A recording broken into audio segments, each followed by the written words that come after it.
तो मेरे प्यारे बच्चों, गुड मॉर्निंग। आज अपना टॉपिक है वर्क एंड एनर्जी। बेटा वर्क और एनर्जी करने से पहले मैं आपको 2 दिन बता देता हूँ। इसके इस चैप्टर के 2 पार्ट्स हैं, वर्क, दूसरा एनर्जी। इसको मैं 2 पार्ट में पढ़ाऊंगा। वर्क वाला पार्ट होगा, एक एनर्जी वाला पार्ट होगा। वर्क वाला पार्ट थोड़ा छोटा होता है, आधे से पौने घंटे में पूरा पार्ट क्लियर हो जाता है। लेकिन एनर्जी वाला पार्ट जो होगा बच्चों थोड़ा सा बड़ा होगा आपका, इसलिए थोड़ा टाइम लगेगा उसको करने में। ठीक है, तो वर्क वाले पार्ट में कितना पढ़ना है सुन लो। वर्क वाले पार्ट में क्या क्या पढ़ना है तो आप लोग देख लो, एक ब्रेन मैप बना लो। अगर आप पढ़ते हो वर्क, तो वर्क का पढ़ोगे पहले इंट्रोडक्शन पढ़ेंगे। सेकंड पढ़ोगे आप लोग फैक्टर्स अफेक्टिंग वर्क पढ़ेंगे बच्चों। थर्ड क्या पढ़ोगे बच्चों? एसआई यूनिट पढ़ोगे बच्चों। फोर्थ पढ़ोगे 1 जूल ऑफ वर्क पढ़ोगे। फिफ्थ पढ़ोगे बच्चों टाइप्स ऑफ वर्क पढ़ना है बच्चों। उसके बाद उसके 3 टाइप होते हैं बच्चों, पॉजिटिव, नेगेटिव एंड जीरो। और लास्ट में क्या पढ़ना है पता है बच्चों? इसके न्यूमेरिकल्स।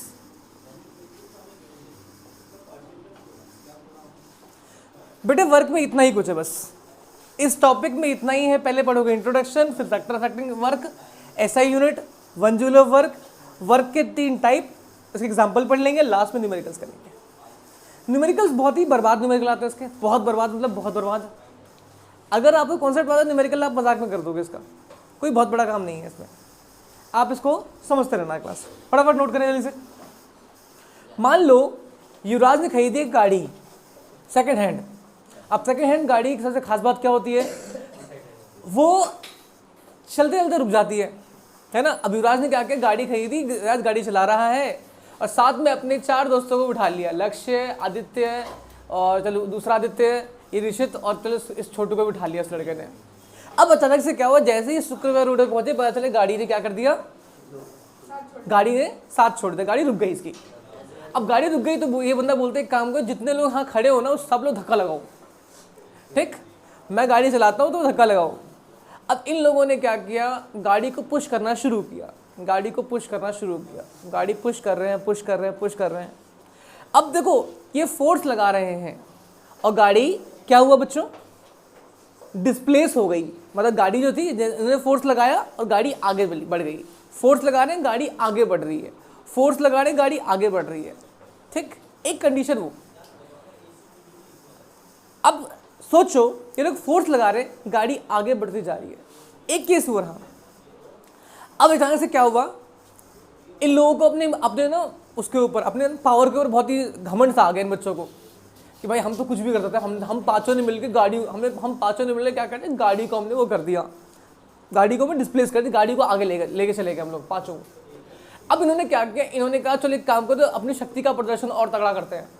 तो शुक्र बाजार के पास जो उन्होंने देखा ना, वो बड़ी बड़ी जो दीवार है, इन पांचों ने क्या किया, इन पांचों ने दीवार पे धक्का लगाना शुरू किया। इन्होंने अपने ऊपर से नीचे तक पूरा जोर निकाल दिया।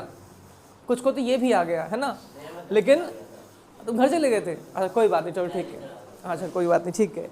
अब हुआ क्या, जब इतना कुछ हो गया तो उस कंडीशन में क्या होता है बच्चों, वो दीवार जो है वो 1 इंच भी नहीं हिली। अब घर पे आके ये लोग दिखावा करते हैं हमने आज बहुत काम किया, बहुत काम किया, बहुत काम किया। घर वाले बोलते हैं कि अरे तूने ऐसा क्या काम किया? तो बोल रहे हैं हमने गाड़ी को धक्का लगाया और उसके बाद दीवार हमने खिसकाने की कोशिश करी। ठीक, अब यहाँ पर केस क्या हुआ, क्योंकि इनके घर के लोग जो हैं थोड़े खतरनाक है फिजिक्स में, तो वो बोलते हैं कि भाई तुमने तो कोई काम ही नहीं किया, अगर तुम दीवार को धक्का लगा रहे थे तो तुमने तो कोई काम ही नहीं किया। तो बोलते अच्छा ऐसे कैसे, काम तो किया है हमने। तो कंसेप्ट यहाँ पे आता है कि फिजिक्स के टर्म में अगर आप दीवार पे धक्का लगा रहे हो और दीवार हल्की सी भी डिस्प्लेस नहीं हुई है, अपनी जगह से हिली नहीं है, इसका मतलब आपने कोई काम ही नहीं किया। अभी मैं आप में से यहाँ से किसी बच्चे को खड़ा कर दूं कि हाँ जी बताओ ज़रा, कि यहाँ से खड़ा करके बोलूँ कि दीवार में धक्का लगाओ। अब बच्चा दीवार में धक्का लगाने की कोशिश करेगा, बच्चा ऊपर से नीचे तक पूरा जोर लगा देगा, सुबह शाम निकाल देगा, थक जाएगा, लेकिन दीवार जो है 1 इंच भी नहीं हिलेगी। आपने फोर्स लगाया है बट आपका वर्क कितना है? 0। ठीक। कई दिन क्या होता है कि हम क्या बोलते हैं, हम बहुत सारा काम करते हैं, घर पे आके शो ऑफ करते हैं, फ्लेक्स मारते हैं कि भाई हमने बहुत काम कर लिया, आज ये प्रॉब्लम, आज वो प्रॉब्लम, है ना। लेकिन फिजिक्स के टर्म में वर्क की डेफिनेशन थोड़ी अलग है। फिजिक्स के टर्म में वर्क का डेफिनेशन थोड़ा अलग है, थोड़ा एक नया तरीका है। आज कुछ नया सिखा रहा हूँ, बड़ी इंटरेस्टिंग चीज़ है बच्चों, बहुत इंटरेस्टिंग। तो आज इस बात को समझना, बहुत तरीके से समझाना बच्चों, समझना इसको। फिजिक्स के टर्म में क्या होता है कि वर्क कब होता है और वर्क कैसे होता है। देखो जरा क्लास, सब लोग समझना बच्चों। मान लीजिए कि मेरे पास ये क्या है बेटा, एक सरफेस है। क्या है बेटा? मेरे पास एक सरफेस है। मान लीजिए कि मेरे पास ये सरफेस है और सरफेस पे ये ऑब्जेक्ट क्या हुआ बच्चों? रखा हुआ है। ठीक। और यहां से एक बच्चा आता है, ठीक है, यहां से एक बच्चा आया और उस लड़के ने क्या किया बच्चों? उस लड़के ने इसके फोर्स लगाया, भाई साहब खतरनाक तरीके से, और यहां से उस लड़के ने इस पर फोर्स लगाया। और फोर्स लगाने का क्या हुआ? कुछ टाइम तो ये यहाँ पे जैसा था वैसे रहा, लेकिन बाद में क्या हुआ? ये यहां से खिसक गया और खिसक के बच्चों यहां पर आ गया। ठीक। तो ऑब्जेक्ट पहले यहां था, बाद में उठ के इधर आ गया। ठीक। तो यहां पे क्या हुआ बच्चों? आप इसे रिलेट कर पा रहे हो? कभी ऐसा किया है कि आपने धक्का दिया हो और वो चीज़ डिस्प्लेस हो गई हो? कभी हुआ है? अक्सर दिवाली के समय ऐसा करना पड़ता है ना, है ना। दिवाली के समय में अक्सर बहुत सारे बड़े बड़े ट्रंक को खींचना पड़ता है, फिर सफाई करते हैं ना। तो ऐसे उस कंडीशन में क्या होता है, ये वाली कंडीशन देखी होगी आप लोगों ने। अब मान लो इसे कार मान लो, तो कार को तुम धक्का लगा रहे हो। अब कार पहले यहाँ था, धक्का लगा के डिस्प्लेस आपने यहाँ कर दिया। क्या वर्क डन हुआ? यस। आपके पास एक चेयर पड़ी है, बहुत हैवी चेयर है, आपने धक्का लगाया ऐसे करके, वो डिस्प्लेस हो गई। क्या वर्क डन हुआ? यस। फिजिक्स के टर्म में वर्क का मतलब होता है कि आप फोर्स लगाओ और ऑब्जेक्ट अपने पोजीशन से डिस्प्लेस हो जाए या अपने पोजीशन को चेंज कर दे। इसे क्या बोलते हैं? वर्क डन कहते हैं। ठीक। वो कहीं भी जाए, फोर्स की डायरेक्शन में जाए या फोर्स के अपोजिट जाए। अब फोर्स की डायरेक्शन कहाँ? इधर है। ऑब्जेक्ट इधर जाए कोई फर्क नहीं पड़ता। आपके फोर्स लगाने के बाद या किसी भी ऑब्जेक्ट के फोर्स लगाने के बाद वो ऑब्जेक्ट किधर ही मूव करे, बट वो डिस्प्लेस होनी चाहिए, उसका पोजीशन चेंज होना चाहिए। अगर ऐसा है तो वर्क होगा, नहीं है तो वर्क नहीं होगा। एक कंडीशन और तुम्हें दिखाता हूँ।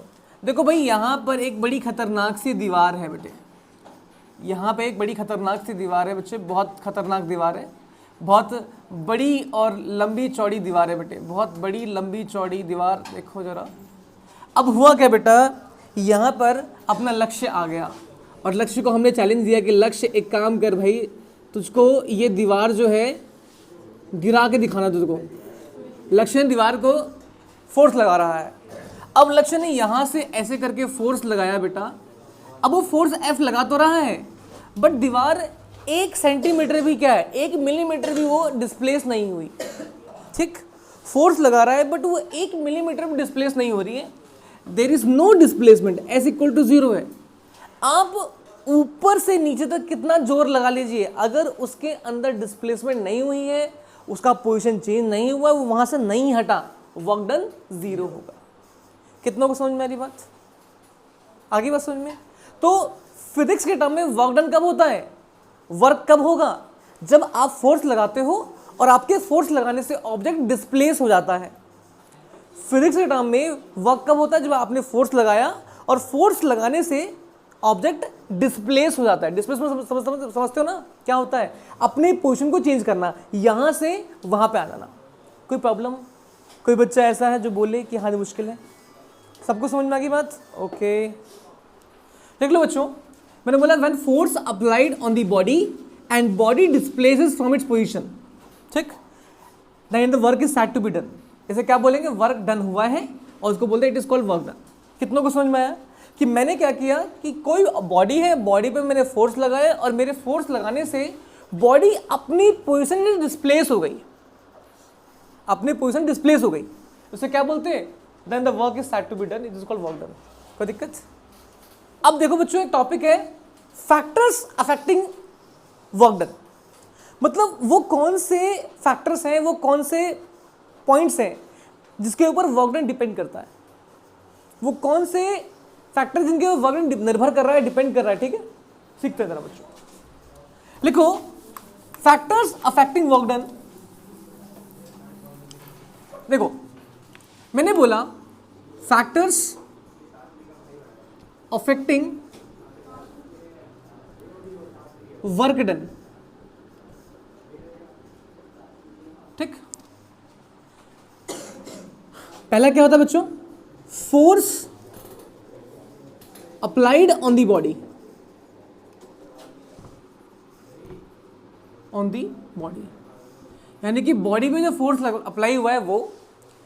सेकेंड पोर्शन क्या होता है बच्चों, first force applied on the body, second portion क्या होता है बच्चों, force applied on the body, और सेकेंड पोर्शन होता है बच्चों displacement produced in the body, in the body. मतलब किसी बॉडी पे कितना फोर्स लगा है और वो बॉडी कितना डिस्प्लेस हुआ है, ठीक। किसी बॉडी पे कितना फोर्स लगाया और वो बॉडी कितना डिस्प्लेस हुआ, this is called what, factors affecting work done. ऐसे एग्जांपल देख लो बच्चों, मान लीजिए कि मेरे पास ये एक, मान लो कि मेरे पास क्या है बच्चों, मेरे पास एक, वो देखो मान लो कि मेरे पास क्या है, एक सरफेस है, सरफेस के ऊपर मैंने मान लो कि मैंने एक ये डाल दिया, मैंने ऑब्जेक्ट डाल दिया। अब दो चीज़ होंगी, एक यहाँ से फोर्स लगाऊंगा और सेकंड क्या होगा, वो ऑब्जेक्ट डिस्प्लेस होगा ऐसे करके, ठीक। तो मान लो पहले वो ए पॉइंट पे था, मेरे फोर्स लगाने के बाद वो इस बी पॉइंट पे आ गया, ठीक। मैंने पहले यहाँ से फोर्स लगाया तो मेरे फोर्स लगाने से बी पॉइंट पे आ गया, और मान लो कि इसके अंदर एस डिस्प्लेसमेंट हुई बच्चों, तो वो इसके ऊपर और इसके ऊपर दोनों पे डिपेंड करेगा कि कितना फोर्स लग रहा है। जितना ज़्यादा फोर्स लगेगा वर्क डन उतना ज़्यादा होगा। तभी मैंने बोला फैक्टर्स अफेक्टिंग वर्क डन, तो force applied on the body, कि बॉडी पे कितना फोर्स लग रहा है, जितना ज़्यादा फोर्स लगेगा उतना ज़्यादा वर्क डन होगा। Second, displacement produce in the body, यानी कि जितना ज़्यादा डिस्प्लेसमेंट होगा वर्क डन उतना ज़्यादा होगा। जितनी ये पोजीशन चेंज होगी, अभी कम है, ज़्यादा फोर्स लगाओ ज़्यादा डिस्प्लेसमेंट होगी, तो डिस्प्लेसमेंट बढ़ गई, डिस्प्लेसमेंट के बढ़ने से भी क्या होता है बच्चों, वर्क डन बढ़ जाता है। यानी कि इन दोनों चीज़ पर डिपेंड करता है। याद रहेगी बात? डाउट किसी को इसमें? पक्का? चलो ठीक है, आप यहाँ पे लिख लो, यहाँ पे एक बात लिखना बच्चों, NOT, नोट लिख लो, नोट लिखना बच्चों बढ़िया सा। Work done is directly proportional, कल याद है, कल मैंने बताया था डायरेक्ट प्रोपोर्शनल के बारे में, to the force and displacement, ठीक। इक्वल टू क्या है, फोर्स एंड डिस्प्लेसमेंट। ये नोट लिख लो बच्चों। इनका मतलब क्या होता है कि अगर फोर्स ज़्यादा लगाया तो वर्क डन ज़्यादा होगा, फोर्स कम तो वर्क डन कम, अगर डिस्प्लेसमेंट ज़्यादा तो वर्क डन ज़्यादा, डिस्प्लेसमेंट कम तो वर्क डन कम हो जाएगा। फटाफट नोट करें क्लास, ना वेयर एफ क्या है, एफ इक्वल टू फोर्स कर दो एंड एस फोर डिस्प्लेसमेंट कर दो। तो वर्क डन जो होता है वो फोर्स और डिस्प्लेसमेंट के डायरेक्टली प्रोपोर्शनल होता है, कि फोर्स बढ़ाओगे तो वर्क बढ़ जाएगा, फोर्स कम तो वर्क कम, डिस्प्लेसमेंट बढ़ाओगे तो वर्क बढ़ जाएगा, डिस्प्लेसमेंट कम करो वर्क डन कम हो जाएगा। फटाफट नोट करें क्लास जल्दी से इसको। मेरे प्यारे बच्चों, अभी तक सब कुछ ठीक ठाक चल रहा है, हमने सीख लिया। अच्छा, अब एक ना तुम्हें एक छोटा सा एक्सप्रेशन बताता हूँ, लिख लेंगे, हेडिंग लिखो expression for the work done. Expression for the, बात करता हूं expression for the work done by the body.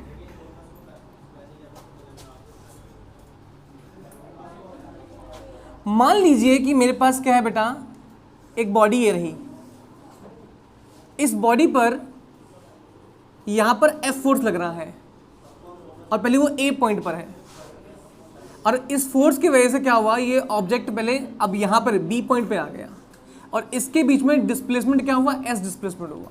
दोबारा समझो, मेरे फोर्स लगाने से ऑब्जेक्ट में डिस्प्लेसमेंट हो गया, पहले A पॉइंट पे था, बाद में B पॉइंट पे आ गया, this is displacement.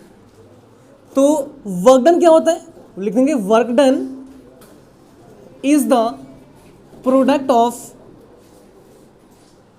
Force and displacement produced in the body. याद रहेगी बात, वर्क डन क्या है, it's the product of force and displacement produce in the body. कि अगर आपसे कोई पूछता है कि वर्क डन क्या है, तो इसके ऊपर जो फोर्स लग रहा है और इसके ऊपर जो डिस्प्लेसमेंट हुआ, इन दोनों फोर्स और डिस्प्लेसमेंट का मल्टीप्लिकेशन प्रोडक्ट होता है वर्क डन। याद रहेगी बात, फटाफट नोट करें जल्दी से बच्चों।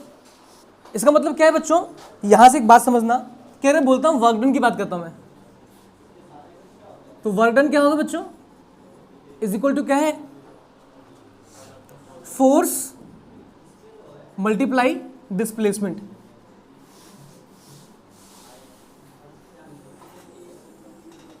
Work done equal to force multiply displacement. अगर ध्यान से देखो तो वर्क डन इक्वल टू क्या होता है, F इंटू में क्या होता है, S होता है बच्चों, फटाफट F मल्टीप्लाई S होता है, F multiply S, F S बोल दो या F डॉट S बोल दो, उसमें लाइक डॉट में मल्टीप्लीकेशन ही आता है, तो W equal to FS, force multiply displacement होता है। इन दोनों को मल्टीप्लाई कर दो, कितना फोर्स लगाया है, कितना डिस्प्लेसमेंट लिया है, उनको मल्टीप्लाई कर दीजिए, ठीक है। कितनों को समझ में आया बच्चों, इजी है। अच्छा, अब इसकी बात करता हूँ, एसआई यूनिट की बात करता हूँ। तो एसआई यूनिट क्या होता है बच्चों, एसआई यूनिट मतलब क्या है, किन टर्म्स में इसको नापा जाता है, इसको मेजर किया जाता है। जैसे कि हम अपनी बॉडी के मास को केजी में मेजर करते हैं, लेंथ को मीटर में मेजर करते हैं, तो वर्क को किस में मेजर करेंगे, ऐसा तरीका होता है। ये किन पे डिपेंड कर रहा है, फोर्स पे। किन पे डिपेंड करता है, डिस्प्लेसमेंट पे। तो फोर्स को मेजर करते हैं न्यूटन में, क्योंकि मल्टीप्लाई हो रहा है, तो मल्टीप्लाई इसका यूनिट क्या होगा बच्चों, मीटर। तो यहाँ पे एक बात समझ में आई कि SI unit of work done is newton metre, और आप इसको लिख दो शॉर्ट फॉर्म लिख दो एनएम बोल दो, ठीक, बोल दो न्यूटन मीटर या एनएम बोल दीजिए, ठीक, कोई दिक्कत। अब ध्यान दो, न्यूटन मीटर हो गया। अच्छा, यहां पर एक और टर्म इस्तेमाल करते हैं, और क्या बोलेंगे, जूल। एक वर्ड होता है जूल, इसको दिखाते हैं जे से, क्या दिखाएंगे, जूल होता है। ये एक बहुत ही इंपॉर्टेंट टर्म है जूल। अब फ्यूचर में वर्क पढ़ोगे तो वर्क के बारे में ये जूल होता है, ठीक है। आप ऐसा नोट लिख लो, 1 न्यूटन मीटर बराबर क्या होता है, 1 जूल के बराबर होता है। 1 न्यूटन मीटर बराबर 1 जूल के बराबर होगा। फटाफट नोट करें जल्दी से बच्चों उसको। अब एग्जाम में क्वेश्चन बनेगा बच्चों एक ऐसा कि बोलते डिफाइन करो 1 जूल ऑफ वर्क, बोले डिफाइन करो 1 जूल ऑफ वर्क क्या होता है।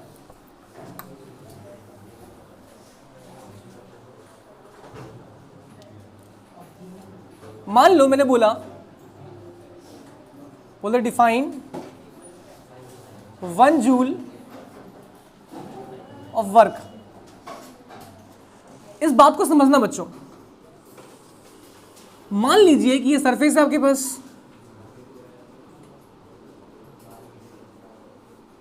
ये सरफेस है, यहां पे कोई ऑब्जेक्ट रखा हुआ है और इस पे मैंने यहां से फोर्स लगाया एंड फोर्स मेरा आया 1 न्यूटन का, ठीक, क्योंकि फोर्स को मैं न्यूटन में नापता हूं।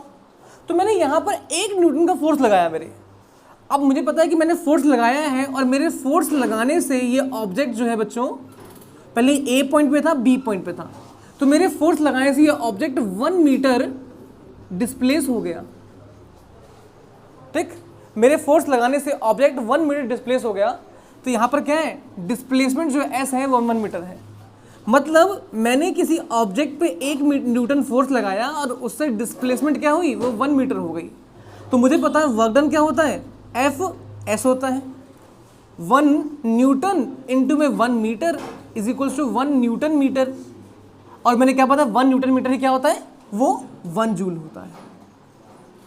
तो ये वर्क डन जो होगा बच्चों, इसी को बोलते हैं 1 जूल कहते हैं। तो अगर आपसे कोई पूछता है कि बताओ जी कि 1 जूल ऑफ वर्क क्या होता है, तो बताना किसी ऑब्जेक्ट पे 1 न्यूटन फोर्स लगाने से जब उसमें 1 मीटर डिस्प्लेसमेंट प्रोड्यूस हो तो उसे बोलते हैं 1 जूल वर्क। ये कितनों को क्लियर है बच्चों? घुस की बात भेजे में? नहीं घुसी तुम्हारे भेजे? रुको भी घुसवाए। आपने कहा कि आपको समझ नहीं आया, सुनो तरीका बता देता हूँ।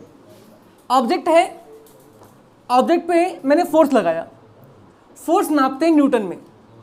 तो मान लो कि मैंने 1 न्यूटन का फोर्स यहाँ से लगा रहा हूँ और मेरे 1 न्यूटन के फोर्स लगाने से ऑब्जेक्ट 1 मीटर डिस्प्लेस हो गया, 1 मीटर डिस्प्लेस हो गया।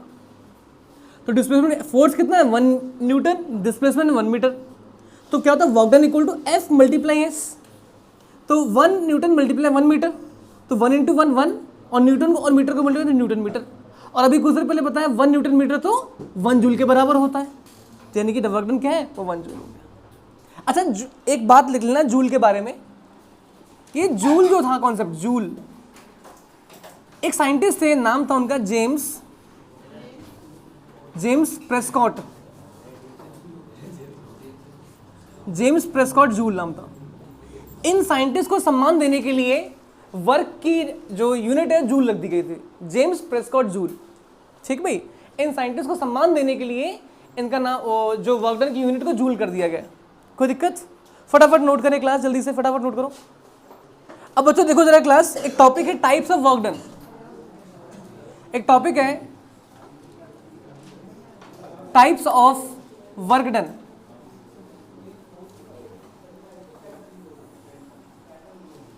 इसके 3 टाइप होते हैं बच्चों। क्या होता है बच्चों? एक होता है पॉजिटिव वर्क डन होता है,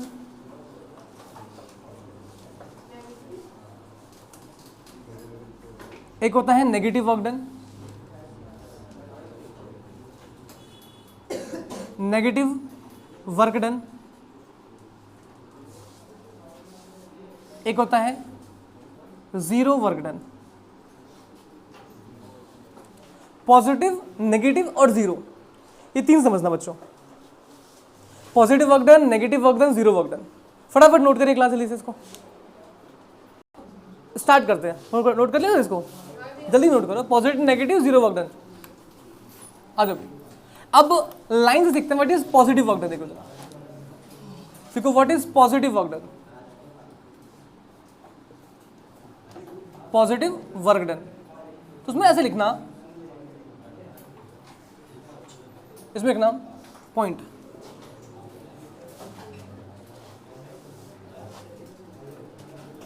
अच्छा एक बात मैंने तुम्हें स्किप करवा दी, मैंने गलती कर दी। लिख लेना work done is a scalar quantity.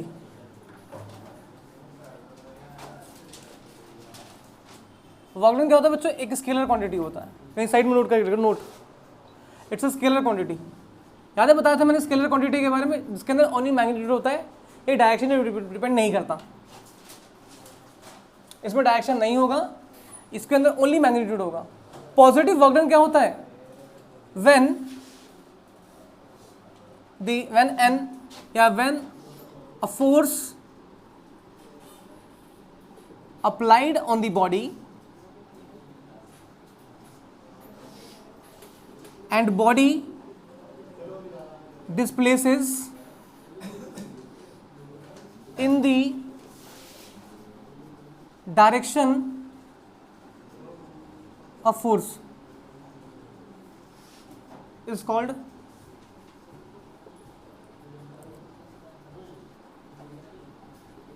Positive work done. मतलब मान लीजिए कि मेरे पास अगर ये बॉडी है, अगर मैंने यहाँ पर एक ऑब्जेक्ट रखा हुआ है, यहाँ से मैंने फोर्स लगाया एंड मेरे फोर्स लगाने से ऑब्जेक्ट इधर डिस्प्लेस हो गया, मतलब डिस्प्लेसमेंट जो एस हो रहा है वो भी इस डायरेक्शन में हो रही है। या मान के चलिए कि मेरे फोर्स लगाने से ऑब्जेक्ट डिस्प्लेस हुआ एंड डिस्प्लेसमेंट भी सेम डायरेक्शन में है, तो यानी कि फोर्स एंड डिस्प्लेसमेंट जो है दोनों सेम डायरेक्शन में होता है, तो उसे क्या बोलते हैं बच्चों? इसको बोलते हैं पॉजिटिव वर्क डन। बात समझ आ रही है कि मैंने फोर्स लगाया और ऑब्जेक्ट इधर डिस्प्लेस हो गया, होता है, तो उस कंडीशन में क्या होता है कि फोर्स और डिस्प्लेसमेंट सेम डायरेक्शन में होता है। लिख लेंगे इन this force and displacement is in same direction. ठीक, ऐसा होता है बच्चों। बात समझ में आई कि जब फोर्स और डिस्प्लेसमेंट सेम डायरेक्शन में होता है तो उसे बोलते हैं पॉजिटिव वर्क डन कहते हैं। कितने लोगों को समझ में आ गई बात? अच्छा, इसमें ना एक पॉइंट और जोड़ देना बच्चों, नोट कर लिया इसको, फटाफट नोट करो पहले बच्चों, समझना, क्योंकि फोर्स एंड डिस्प्लेसमेंट दोनों सेम डायरेक्शन में है, तो इसमें एक बात क्या होती है बच्चों, इसमें एक बात और निकालना, angle between force and displacement is 0 degree. ठीक, इसमें क्या होगा, क्योंकि फोर्स भी इस डायरेक्शन में है, डिस्प्लेसमेंट भी सेम डायरेक्शन में है, तो जब दोनों सेम डायरेक्शन में हो गए तो क्या होगा, angle between force and displacement 0 degree हो जाएगा बच्चों।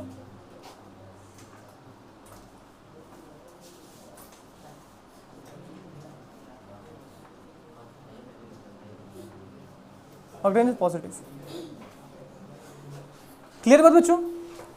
जब दोनों के बीच में एंगल, फोर्स और डिस्प्लेसमेंट के बीच में जो एंगल होता है 0 डिग्री होता है, तो वर्क डन क्या होता है बच्चों? पॉजिटिव। कितना क्लियर है बच्चों? फटाफट नोट करें क्लास। पॉजिटिव वर्क डन का एग्जांपल देख लो बच्चों। जैसे मान लीजिए कि आपके पास ग्राउंड है, ग्राउंड पे बॉल पड़ी हुई है ऐसे करके, और आप आते हो, आप हल्का सा यहाँ पे फोर्स लगा देते हो बच्चों, देखा है, आए ऐसा करके हल्का सा फोर्स लगा दिया आपने, हल्का सा किक मारोगे तो क्या होगा, बॉल आगे जाएगी ना। आपने फोर्स इधर लगाया, अब बॉल भी इधर जा रही है, ये क्या है, पॉजिटिव वर्क डन होता है। आपने कोई ऑब्जेक्ट थ्रो करी अपने, जैसे मैंने ऐसे करके ऑब्जेक्ट को फेंका मैंने, तो फोर्स आगे लगा रहा हूँ और ऑब्जेक्ट वहीं जा रही है, क्या होगा, पॉजिटिव वर्क डन होता है बच्चों। क्या हो बेटे, टेंशन नहीं किसी बात को लेकर? ठीक है, ये समझ में आया कि F जो होता है और डिस्प्लेसमेंट दोनों सेम डायरेक्शन में, इसे क्या बोलेंगे, इट्स पॉजिटिव वर्क डन कहते हैं। बाहर निकाल दूंगा। ठीक, क्लियर बात बच्चों? बस ठीक। अब समझना, बात करते हैं नेगेटिव वर्क डन की बात करते हैं। नेगेटिव वर्क डन की बात करते हैं तो उससे पहले एक बात समझना, फ्रिक्शन फोर्स। सबको पता है कि फ्रिक्शन फोर्स जो होता है वो हमेशा मोशन के अपोजिट लग रहा होता है बच्चों, होता है भाई, एवरीवन नोज दैट कि फ्रिक्शन फोर्स होता है हमेशा वर्क के अपोजिट लग रहा होता है बच्चों। मान लीजिए कि ये अगर मेरे पास क्या है, ये मेरे पास ऑब्जेक्ट है, तो ऑब्जेक्ट अगर इधर मूव कर रहा है तो फ्रिक्शन फोर्स इधर लग रहा होगा, होता है। एवरीवन नोज कि अगर ऑब्जेक्ट ऐसे जा रहा है तो फ्रिक्शन फोर्स यूँ लग रहा होगा, ऑब्जेक्ट यूँ जा रहा है तो फ्रिक्शन फोर्स यूँ लग रहा होता है, मतलब दोनों अपोजिट जा रहे होते हैं, होता है। चलो ठीक है, बहुत बढ़िया बात है। नेगेटिव वर्क डन क्या कहता है, what is the meaning of negative work done? Negative work done क्या कहता है, ये बोलेंगे when a force is applied on the body, in the body, and body displaces opposite to the direction of motion. ठीक, कोई दिक्कत? या मान के चलो कि कोई बॉडी है बच्चों, बॉडी के अंदर बच्चों मान के चलो डिस्प्लेसमेंट इधर हो रही है, यानी कि जो मोशन का डायरेक्शन है बच्चों, ठीक है, वो इधर जा रहा है, लेकिन क्या है बच्चों, फोर्स लग रहा है इधर, मतलब force applied on the body and body displaces opposite to the direction, displaces opposite to direction of motion, ना करके ना डायरेक्शन फोर्स कर, ठीक है, अपोजिट डायरेक्शन ऑफ फोर्स कर दो बच्चों, ठीक है, displace opposite to direction of force, यानी कि फोर्स के अपोजिट लग रहा है बच्चों। जैसे अगर कोई बॉल अगर आपके यहाँ पर रोल कर रही है ना, कोई बॉल अगर रोल करेगी तो बॉल आगे जा रही है बच्चों, बॉल तो आगे जाएगी बट उस पर लगने वाला जो फ्रिक्शन फोर्स होगा वो पीछे लग रहा होगा ना, मैंने अभी कुछ देर पहले बताया कि बॉल अगर ऐसे जा रही है तो फ्रिक्शन फोर्स पीछे लग रहा होगा, तो बॉल यूं जाएगी तो यानी कि डिस्प्लेसमेंट इधर हो रहा है लेकिन फ्रिक्शन फोर्स पीछे लग रहा है, तो फोर्स और डिस्प्लेसमेंट दोनों अपोजिट डायरेक्शन में है। जब भी ये दोनों अपोजिट डायरेक्शन में होंगे तो उस कंडीशन में क्या होता है, वर्क डन क्या होगा, नेगेटिव वर्क डन होता है। जब फोर्स और डिस्प्लेसमेंट दोनों के दोनों अपोजिट डायरेक्शन में है, in that case work done क्या होगा, नेगेटिव होता है। इस केस में क्या होता है, in this force and displacement is in opposite to each other, एक दूसरे के अपोजिट होंगे, पहली बात। तीसरी बात देखो क्लास, तीसरी और सबसे मोस्ट इंपॉर्टेंट बात है क्या होती है बच्चों, इनके बीच में एंगल कितना होगा, क्यों देखो दिमाग लगाना, हमारा फोर्स क्या है, इधर जाएगा, या मान के चलो फोर्स यूं जा रहा है हमारा, ठीक है, और डिस्प्लेसमेंट क्या है बेटे, इधर जा रहा है, दिमाग लगाना। तो इनके बीच में एंगल कितना है बच्चों, 180 डिग्री। तो बोलेंगे angle between force and displacement is 180 degree. उस कंडीशन में से क्या बोलेंगे, इसको बोल देंगे नेगेटिव वर्क डन कहते हैं।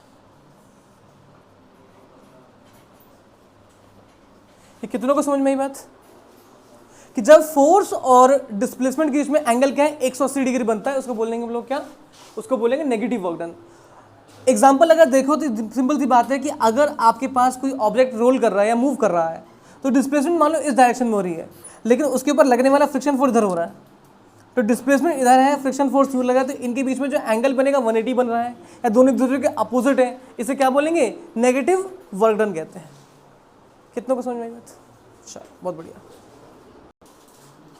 तो मैं ये सारी वीडियोस डालता रहता हूँ बच्चों, तो अगर आपको इंस्टाग्राम पे फॉलो करना है तो गोविंद क्लासेस _ और अगर इन केस आपको और ज़्यादा इस वीडियो के बारे में जाननी है और ज़्यादा अगर मान के चलो और वीडियोस देखनी है तो मैं 11वीं 12वीं 9वीं 10वीं सबको देता रहता हूँ। तो वहाँ पर क्या होता है बच्चों, चलो भाई क्लास सब्सक्राइब करो गोविंद क्लासेस। कितनों को क्लियर है बच्चों, डाउट है किसी को, फटाफट नोट करें जल्दी से बचाओ।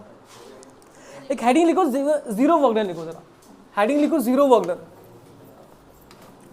अगर आपसे कोई पूछता है ना what is zero work done तो क्या बताओगे इसके बारे में, कोई पूछे कि what is zero work done तो क्या बताओगे, इसको समझना बच्चों।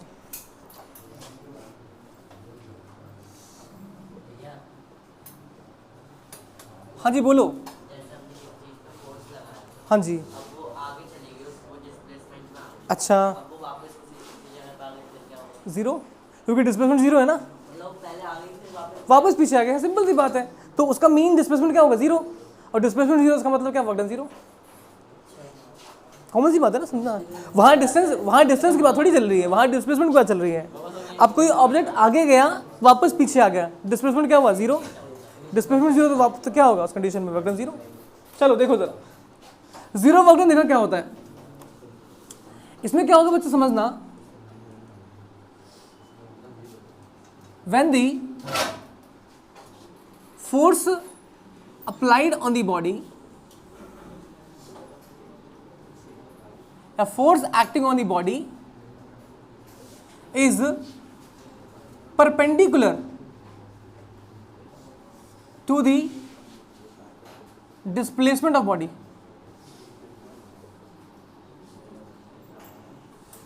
ठीक, मैंने बोला force applied on the body is perpendicular to displacement of the body. एक बात ये बात ही होगी बच्चों, force applied on the body is perpendicular to displacement of the body, पहली बात। या मान के चलो कि मेरे पास लगने वाला फोर्स मान लो इधर लग रहा है बच्चों, और डिस्प्लेसमेंट मेरा मान लो इधर हो रहा है, इनके बीच में एंगल कितना है 90 डिग्री हो गया। ठीक भाई, कोई दिक्कत? फोर्स और डिस्प्लेसमेंट के बीच में एंगल कितना है 90 डिग्री बोल दो, ऐसा बोल दीजिए, या बोल दो कि when angle between force and displacement is 90 degree, then work done is 0। Work कितना होगा? 0 वर्क डन होगा। भाई देखो बच्चों क्या होता है, अब देखो यहाँ पे हमने सीख लिया कि फोर्स और डिस्प्लेसमेंट के बीच में एंगल 90 डिग्री। अब बच्चों के मन में चल रहा होगा कि भाई ये पॉसिबल कैसे? तुमने देखा होगा एक कुली है, या मान के चलो कोई कुली छोड़ो, मैंने एक बंदा बनाया, वो हैवी लोड उसने उठा रखा है मान के चलो, ठीक है, उसने एक हैवी लोड उठाया हुआ है यहाँ पर अपने सर के ऊपर उसने, ठीक है। अभी उसने हैवी लोड उठाया तो गारंटेड बात है फोर्स कहाँ लग रहा होगा? नीचे लग रहा होगा उसके ऊपर। लेकिन अगर वो चलेगा तो यूं चलेगा, अब चलेगा तो डिस्प्लेसमेंट ऐसे जाएगा, है ना। अब अगर वो चलता है तो डिस्प्लेसमेंट क्या है? यूं आएगा। तो डिस्प्लेसमेंट ऐसे हो रही है लेकिन फोर्स नीचे लग रहा है, ग्रेविटेशन फोर्स। तो इनके बीच में एंगल कितना बन रहा है? 90 डिग्री। उसे क्या बोलेंगे? 0 वर्क डन। अब ऐसे मान लीजिए, मेरा बैग दो जरा, कोई एक बैग दे दो बच्चों, दे दो। अब ऐसे मान लो कि आपने इस बैग को आपने रखा और आपने इसको अपने कंधे पे टांग लिया, ऐसे करके आपने टांग लिया और आप यूँ करके जा रहे हो, तो बैग का फोर्स कहाँ लग रहा है? नीचे, लेकिन उन जा कैसे रहे? यूँ। तो फोर्स और डिस्प्लेसमेंट के एंगल कितना बना है? 90 डिग्री। इसका मतलब अगर आप बैग लेके चल रहे हो तो डिस्प्लेसमेंट क्या होगा? 0। अच्छा, कई बार देखा होगा कुछ बंदे जो होते हैं, ये समझ में आया कॉन्सेप्ट? समझ में आ रहा है? अच्छा, बहुत बार देखा होगा, जैसे मान लो कि युवराज की मम्मी ने उसे बोला कि बेटे काम कर, पिछली कहीं से 2 बाल्टी पानी उठा के ले आ। अभी लड़का जो है वो खतरनाक सा है लड़का है, ये बाहुबली बन के 2 बाल्टी पानी लेकर आता है बच्चों, ठीक है। यहाँ पे है ना भाई। अब होता क्या है, ये लड़का 2 बाल्टी पानी लेके आ रहा है। अब दिमाग लगाना, बाल्टी का फोर्स कहाँ लग रहा है? इधर। लेकिन जब वो यूं चलेगा तो डिस्प्लेसमेंट कहाँ होगा? ऐसे। बाल्टी का फोर्स कहाँ लग रहा है? नीचे। लेकिन जब वो यूं चलेगा डिस्प्लेसमेंट क्या होगा? इस तरफ। तो फोर्स और डिस्प्लेसमेंट के बीच में एंगल कितना बन रहा है? 90 डिग्री। फोर्स और डिस्प्लेसमेंट के बीच में एंगल कितना बन रहा है? 90 डिग्री। उस कंडीशन में क्या होगा? वर्क डन क्या होगा? 0। समझ में आई बात? अच्छा, कई बार कुछ बच्चे होते हैं बहुत सारे किताब हाथ में लेके चल रहे होते हैं ना। अब बहुत सारे किताब हाथ में ऐसे लेके चल रहे हो, ऐसे ऐसे करके चल रहे हो, तो किताब का फोर्स कहाँ लग रहा है? नीचे। डिस्प्लेसमेंट कहाँ होगा? इधर हो रहा है, होगा। तो वर्क डन कितना होगा? 0 वर्क। कितनों को समझ में आई बात? चलो ठीक है। अच्छा, एक एग्जाम्पल और ले लेते हैं, थोड़ा सा बड़ा एग्जाम्पल है। ये समझ में आया भाई? चाहो तो इसको डायग्राम से बना सकते हो।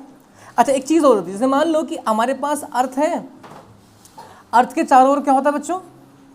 सैटेलाइट घूमते होते हैं बच्चों। अर्थ के चारों ओर बच्चों सैटेलाइट जो होते हैं बच्चों, वो घूमते रहते हैं बच्चों, है ना। अर्थ के चारों सैटेलाइट घूम रहे मान लो। अब सैटेलाइट इसके चारों ओर रिवॉल्व कर रहे हैं, ऐसे चक्कर लगा रहे हैं, ऐसे करके अर्थ के चारों सैटेलाइट जो है चक्कर लगा रहे हैं करके।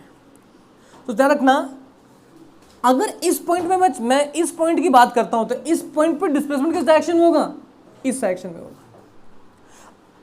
इस पॉइंट पे डिस्प्लेसमेंट इस डायरेक्शन में होगा और उसके ऊपर लगने वाला सेंट्रीपिटल फोर्स ऐसा होगा।